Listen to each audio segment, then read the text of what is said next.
안녕하세요. 스포츠 분석 10년차 청교수입니다. 스포츠 분석이 힘들다, 수익이 나지 않는다 하시는 분들을 위해 베테랑 청교수가 가족방을 운영 중에 있습니다. 가족방 입장을 원하시는 분들은 영상 하단 고정 댓글 확인해주세요. 오늘의 경기 분석 시작하겠습니다. 2월 27일 해외 축구 4경기 분석 시작하겠습니다. 첫 번째로 프라이부르크 대 레버쿠젠 경기 알아보겠습니다. 먼저 프라이부르크는 홈극강 모드를 보여주던 보움을 원정에서 제압하며 다시 선두권 경쟁에 뛰어들었다. 승점 43점으로 선두권을 형성하고 있는 미넨과 우니온 등의 불과 승점 3점 뒤져있기에 한두 라운드 결과에 따라 1위로 치고 나갈 수도 있다. 유로파에서는 조별 예선 1위를 차지해 16강에 직행했고 포칼컵에서도 8강에 진출하는 등 최고의 시즌을 보내고 있다. 그레고리치가 팀 합류 첫 해에 벌써 11개의 공격 포인트를 기록 중이고 그리포는 리그 MVP를 노릴 페이스다. 이어서 레버쿠젠은 최근 리그 4경기에서 3패를 당했다. 시크와 아즈문 등 부상당했던 공격수들이 모두 돌아왔고 안드리가 중원에서 확실한 존재의 감을 보이고 있지만 떨어진 경기력이 올라오지 않고 있다. 게다가 주중에는 유럽 대항전 16강에 진출했지만 모나코 원정에서 연장 접전을 펼쳤기에 회복할 시간도 적었다. 이 경기에는 이선 공격수 역할을 해주던 아들리가 징계로 결장하는 악재도 있기에 흘로잭이 선발 출전할 것으로 보인다. 모나코 원정 이후 휴식할 시간이 적었던 레버쿠젠이기에 로테이션을 어느 정도 가동해야 한다. 팔라시오스와 코스누를 비롯한 로테이션 자원들이 피치를 밟을 것인데 프라이부르크의 공세를 막아내기 어려울 것이다. 그리포와 헬러 등 해결할 수 있는 공격수들의 존재가 든든하고 헤플러와 케이텔의 중원이 경기 분위기를 주도할 것으로 예상된다. 이에 저희 청교수 스포츠는 프라이부르크 승을 추천합니다. 핸디 언어버 및 최종 조합은 고정 댓글 링크를 통해 가족방에서 확인해주세요. 두 번째로 셀타비고 대 바야돌리드 경기 알아보겠습니다. 먼저 셀타는 최근 2경기에서 승리가 없다. 그러나 아틀레티코와 소시에다드 등 상위권 이내 팀을 연속으로 만나 승점 1점을 따낸 건 의미가 있다. 특히 직전 리그 경기에서 소시에다드 상대로 선제골을 내줬고 중앙 미드필더인 타피아가 퇴장을 당한 악재가 있었음에도 패하지 않았다. 세페로비치 합류 효과가 아직 크진 않지만 나르센이 선발 공격수로 역할을 해주고 있고 아스파스의 활동량도 20대 시절과 차이가 없다. 이어서 바야돌리드 역시 최근 2경기에서 승점 1점을 추가했다. 베티스에 패했지만 윗순위 팀인 오사수나 상대로는 패하지 않았다. 그러나 휴식기 이후 원정 약세가 더 두드러지고 있다. 옹글라와 사일 라린 등 좋은 선수들을 영입해 전력을 끌어올렸지만 잘하는 홈과 달리 원정에서는 부진하다.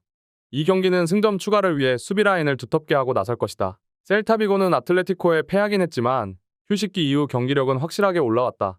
벨트란과 오스카, 데라토레 등 중원을 장악하며 전방으로 패스를 넣어줄 선수들도 충분한 데다 베테랑 스트라이커 아스파스는 언제든 해결할 수 있다. 바야돌리드의 원정 경기력이 떨어지는 점도 감안해야 한다. 이에 저희 청교수 스포츠는 셀타비고 승을 추천합니다. 핸디 언어버 및 최종 조합은 고정 댓글 링크를 통해 가족방에서 확인해주세요.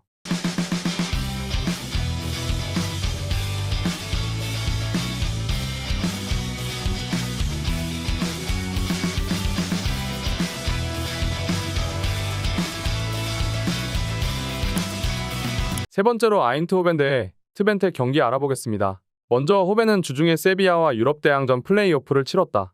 그러나 홈 경기를 치렀기에 이동으로 인한 피로도는 없다. 페에노르트와 아약스 등 선두권 팀들이 최근 치고 나가는 상황이기에 굳이 로테이션을 가동하지 않고 이번 경기에 나설 것으로 보인다. 확실한 포스트 플레이를 하는 룩 대용을 중심으로 사비 시몬스와 사이바리가 스리톱으로 상대를 맞이할 것이다. 이어서 트벤테는 지난 라운드에서 하위권 팀인 고어에 대해 일격을 당했다. 그 경기를 승리했다면 1위와 승점 6점 차를 유지할 수 있었는데 소나기 슈팅을 시도하고도 상대의 골문을 열지 못했다. 그래도 한 경기 패배로 그들의 이번 시즌을 낮게 볼 수는 없다. 반 볼프스빈켈과 체르니 등 최전방 공격수들은 공격 포인트를 10개 이상 기록 중이고 힐거스와 스말 등 수비진도 안정적이다. 세비야에 밀리며 유로파에서 탈락했다. 컵 대회에 크게 관심을 두지 않는 팀이기에 리그에 집중할 것이다. 조이 비어만과 거스틸 등 리그에서 공격 전개에 가장 강점이 있는 중앙 미드필더들이 상대의 중원을 압도하며 분위기를 가져올 것으로 예상된다. 이에 저희 청교수 스포츠는 아인트호벤 승을 추천합니다. 핸디 언어버 및 최종 조합은 고정 댓글 링크를 통해 가족방에서 확인해주세요. 네 번째로 AS 모나코 대 니스 경기 알아보겠습니다. 먼저 모나코는 리그 무패를 이어가며 파리와 마르세유 등 선두권 팀들을 맹추격 중이다. 연승 기간 동안에는 파리와 클레르몽 등을 제압했고 마르세유 원정에서도 패하지 않았다. 시즌 초반 다소 주춤했던 시기를 지나 리그앙의 강팀으로서 모습을 확실하게 보여주고 있다. 벤 세기르의 성장 속에 엠볼로와 보아두, 미나미노 등을 벤치에서 기용할 수 있을 정도로 화려한 스쿼드를 자랑하는 팀이다. 이어서 니스 역시 최근 성적에서는 모나코에 전혀 밀리지 않는다. 릴과 랑스, 마르세유 등 상위권 팀들을 모두 잡아내며 무패를 달리고 있고 최근 5경기에서는 4차례나 클린시트를 기록했다.